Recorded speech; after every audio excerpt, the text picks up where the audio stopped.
Muniz, para fazer uso da palavra, inicialmente por até 3 minutos.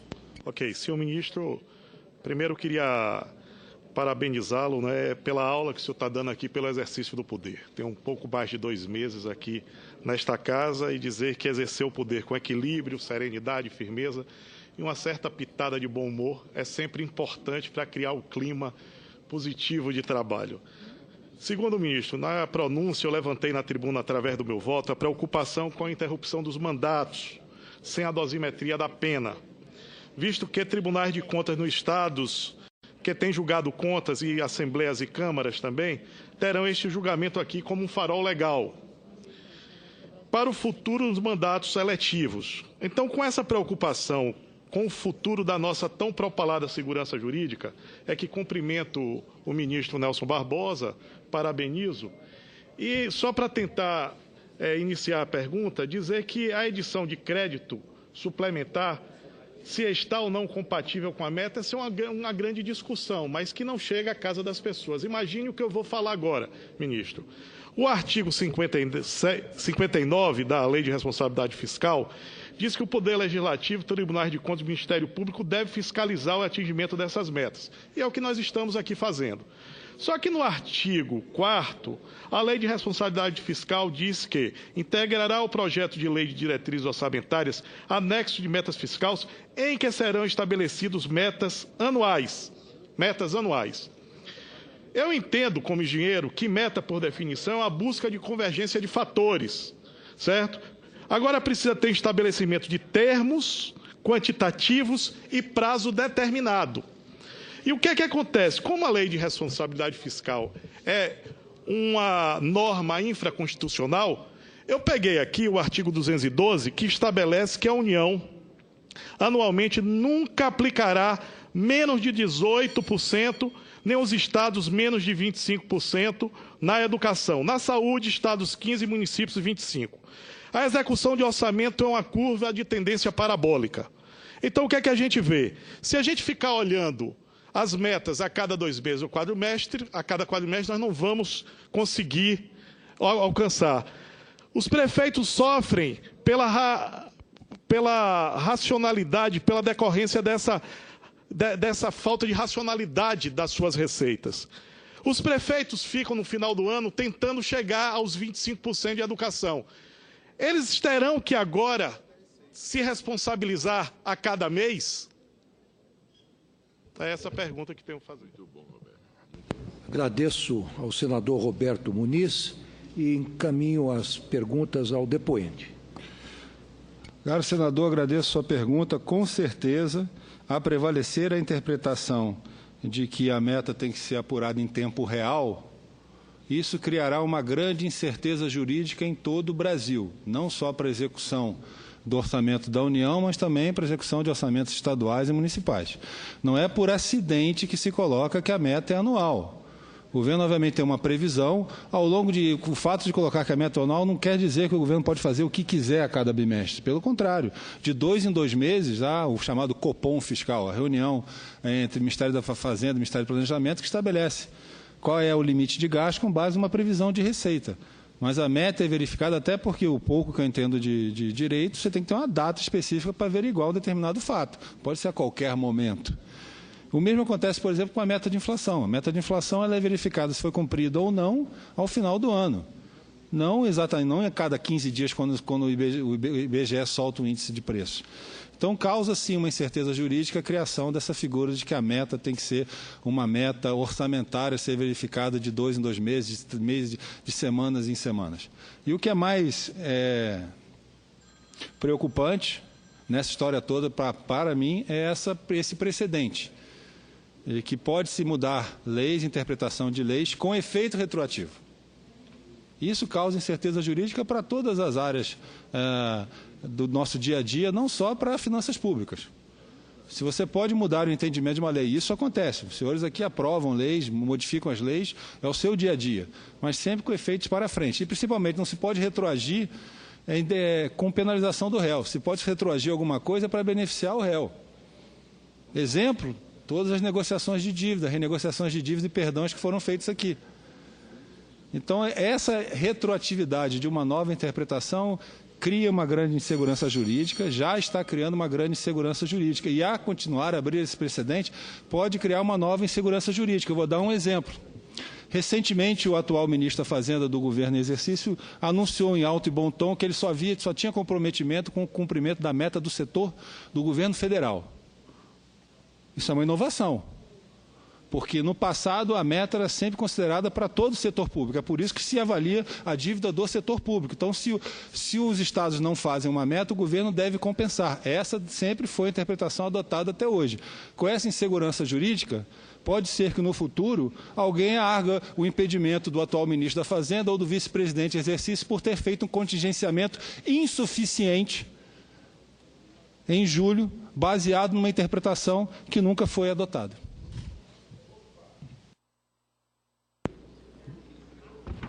Senador Roberto Muniz, para a réplica. Senhor ministro, é importante o senhor colocar, porque quando a gente lê o artigo da Constituição, que fala que anualmente são 25% que estados precisam colocar e também municípios, 25% precisam ser colocados na educação, a gente fica preocupado porque isso vai criar uma insegurança jurídica também, que prefeitos que estão em pleno exercício na tentativa da sua reeleição poderão ter, a partir de quarta-feira, quinta-feira, os seus mandatos colocados em risco, porque eles vão ser olhados os orçamentos a cada mês, com esse novo olhar.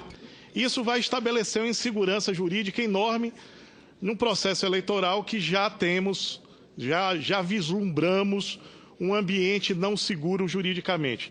Mas o fato é que eu queria finalizar dizendo que se todas as políticas de subsídio colocado pelo Tesouro, como equalização, forem tratados como operação de crédito, o senhor pode dizer o que é que poderia acontecer na vida das pessoas? O que é que, se cada operação de crédito da agricultura, de outros eixos de desenvolvimento do Estado, da economia, o que é que isso pode influir no dia a dia das pessoas se a gente colocar a cabo esta nova interpretação, certo? Será que as políticas públicas estariam impedidas ou isso impactaria tão fortemente o endividamento do Estado que quase impediria de se fazer política pública através de equalização? Como é que o senhor vê essa questão? Eu vejo essa questão como uma complicação operacional, burocrática e no limite até de uma limitação física a o quanto pode ser feito como equalização. Lembre-se que o que está colocado pela tese em questionamento é que a partir de um atraso, o que não era uma operação de crédito, era uma subvenção, se transforma imediatamente em uma operação de crédito. A pergunta óbvia é, qual o prazo? A partir de um dia? A partir de 2 dias? A partir de 3 dias? Outra tese, um valor muito grande, se atrasado, se transforma em operação de crédito. Qual o valor? R$1, R$2, R$3? Isso insere uma subjetividade na definição do que é uma operação de crédito, que no final das contas vai levar aos gestores, responsáveis que são, a restringir o orçamento de subvenções. Porque se um eventual atraso por motivos técnicos ou operacionais puder ser caracterizado como operação de crédito, sem nenhuma base objetiva, os gestores vão deixar cada vez mais de utilizar esse instrumento como meio de auxiliar a agricultura e o investimento, o que vai acabar restringindo o papel do Estado em incentivar atividades importantes. Então, subvenção é subvenção. Subvenção, quando não é paga na data, é um atraso de pagamento, não é uma operação de crédito. Vamos conceder a palavra ao senador Roberto Muniz, só para um esclarecimento da questão que Sua Excelência fez.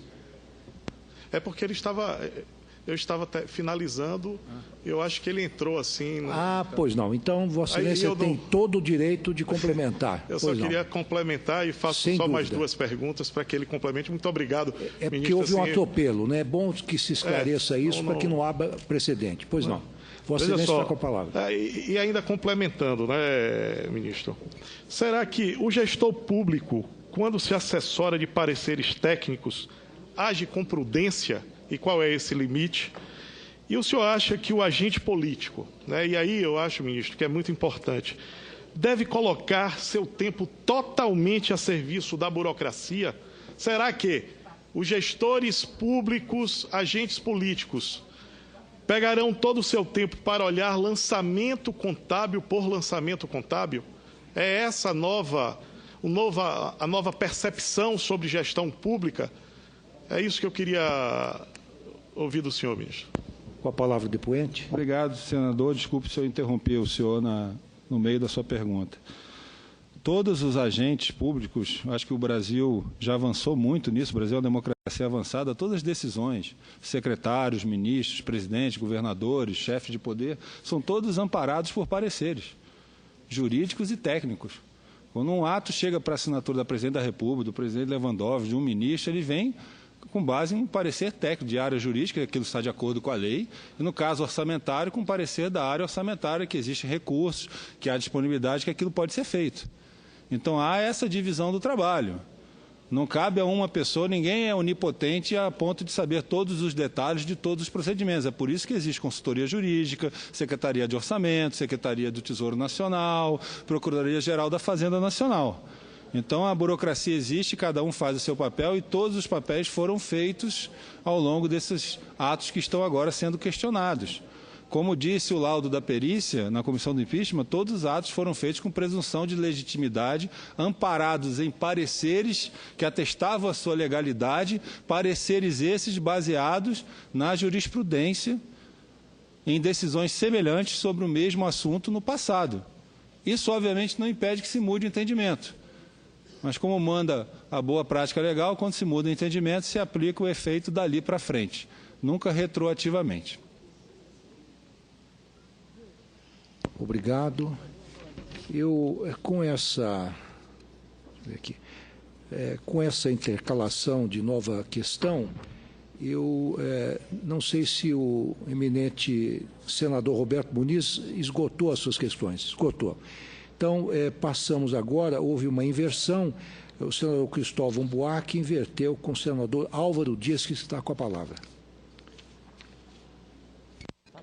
Senhor presidente, a interpretação é livre e nós estamos verificando que a presença de técnicos talentosos que são preparados para a interpretação que atenda o interesse de quem representam, estabelece esse conflito e certamente confunde aqueles que nos acompanham.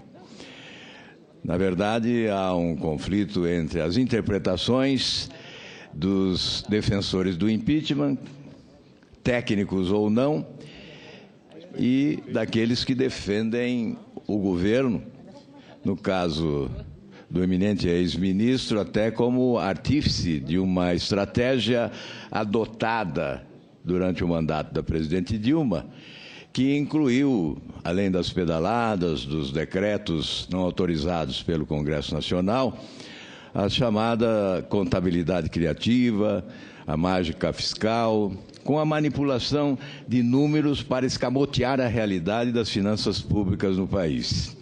É por essa razão que eu tenho concluído aqui que esse julgamento que faremos da presidente Dilma no processo de impeachment deve ir além da figura da presidente e deve alcançar o sistema de governança que foi implantado no país nos últimos anos, para passar a ideia de que estávamos vivendo no paraíso. O que eu indago ao ilustre ex-ministro é se ele concorda com a tese de que esse sistema tem que ser sepultado porque fracassou. E a população brasileira não tolera o fracasso. O povo brasileiro não é um povo fracassado. Quem fracassa é o governo e os governantes. O que eu indago de Vossa Senhoria é se concorda com a necessidade de substituir esse modelo, esse sistema. E se Vossa Senhoria tem alguma sugestão em relação a um modelo que deve ser o substituto do atual. Palavra com o depoente. Obrigado, senador Álvaro Dias. Eu não sei se eu entendi perfeitamente sua pergunta. Eu posso colocar o seguinte ponto. No que se refere à questão da regularização, da transparência, eu sempre defendi e sempre pratiquei a maior transparência possível. Então, como eu já coloquei em várias questões aqui, não vamos confundir falta de transparência com diferente interpretação sobre o que aquele número diz. Todos os números são públicos e transparentes. O que está se discutindo aqui é se um determinado número é operação de crédito, é subvenção, se um decreto pode ou não ser feito, transparência existe. Além disso, sempre que eu atuei no governo, atuei para regularizar a situação, tanto que nós regularizamos os passivos no ano passado, com grande custo. Custou 55,6 bilhões de reais. Elevou o déficit público no ano passado. No ano passado, alertamos que, provavelmente, e agora se verifica, o governo teria um déficit público esse ano, em nome da transparência. Hoje, os senhores já aprovaram um déficit público enorme para esse ano. Sempre me pautei pela transparência, pelo respeito que a população e que todos os senhores e senhoras necessitam, por mais duras que sejam as informações. Sobre que sistema pode substituir, eu não sei se o senhor fala de um sistema político, de um sistema fiscal ou de um sistema econômico. Eu repito, aproveito a sua pergunta para repetir o que eu já coloquei, então, como ministro da Fazenda, no início desse ano, quando nós enviamos ao Congresso Nacional uma proposta de reforma fiscal.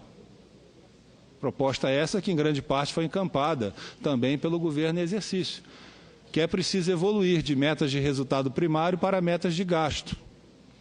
Que ao adotar metas de resultado primário, isso acaba tornando a política muito volátil, o que os economistas chamam de procíclica. Então, é muito melhor você ter metas de gasto do que ter metas de resultado. Isso foi apresentado pela presidenta Dilma Rousseff em março. Eu acho que essa é a direção. Obviamente, tem muitas formas de fazer isso. O governo em exercício está propondo fazer isso via uma PEC, que eu acho um instrumento errado. Mas eu não creio que esse é o ambiente para discutir isso nesse momento, nem tenho tempo suficiente para discorrer por que uma PEC é um instrumento errado para controlar o gasto público no Brasil. Senador Álvaro Dias, Vossa Excelência está com a palavra para a réplica. Eu fiz referência à interpretação exatamente porque, de um lado, os que entendem não ter ocorrido o crime de responsabilidade. De outro lado, aqueles que, como nós, entendem o contrário. Houve, sim, crime de responsabilidade, porque os pilares básicos da Lei de Responsabilidade Fiscal foram atingidos. E essa conclusão é de um conjunto.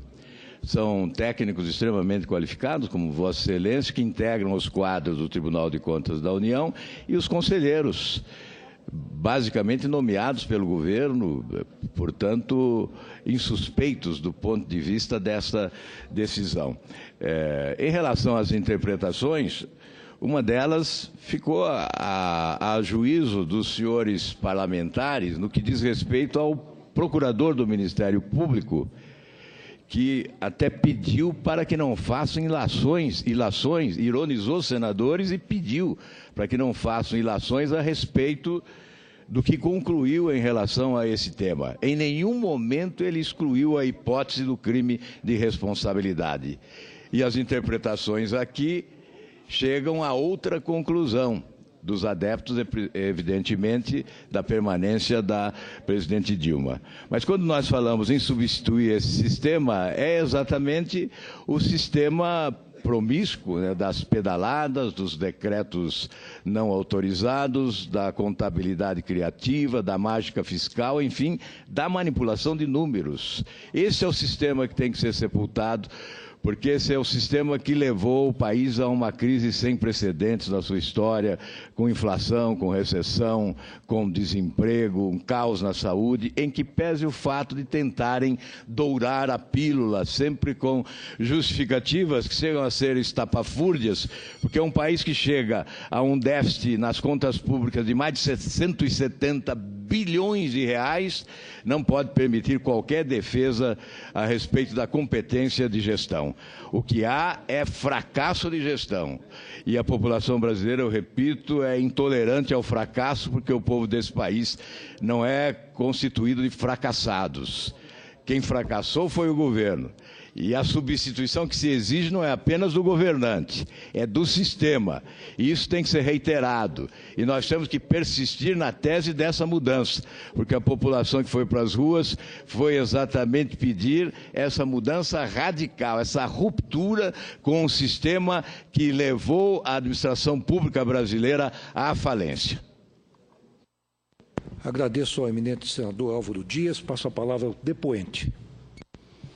Obrigado, senador. Eu queria lembrar que, mesmo após a recessão e o déficit do ano passado, mesmo em vista do déficit previsto para esse ano, a nossa dívida pública deve estar em torno de entre 65% e 70% do PIB, algo próximo que se verificou após a depreciação do real em 99.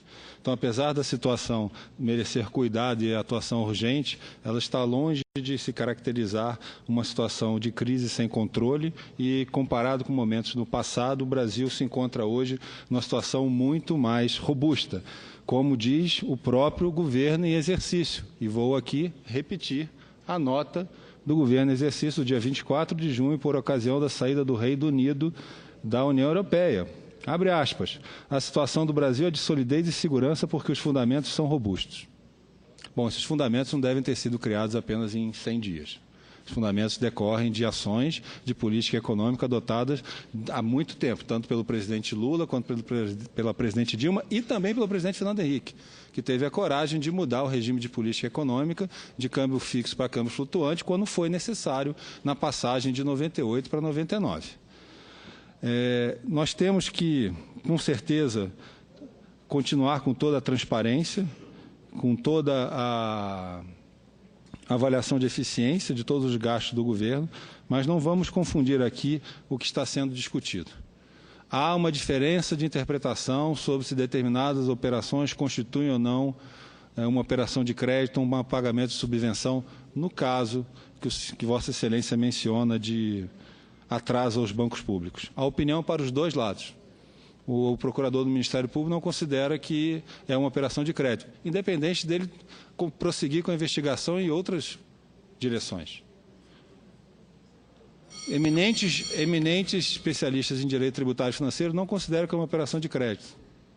As áreas técnicas do governo, mesmo depois do afastamento da presidente, emitiram notas e pareceres dizendo que não é operação de crédito. Do outro lado, há auditores do TCU que entendem que é operação de crédito. Isso é uma discussão técnica, que obviamente os senhores e as senhoras vão decidir. Mas o mais importante nisso, para mim, senador, é o princípio da retroatividade. Isso nunca foi considerado operação de crédito até o dia 7 de outubro de 2015, quando a decisão foi final, após o governo apresentar os seus argumentos e o TCU deliberar sobre o tema. E mesmo que se agora se decida, que eu acho errado, que isso constitui uma operação de crédito, a partir do momento que não é pago, se aplique isso daqui para frente, nunca retroativamente. Obrigado. Cabe agora a palavra ao senador Paulo Rocha.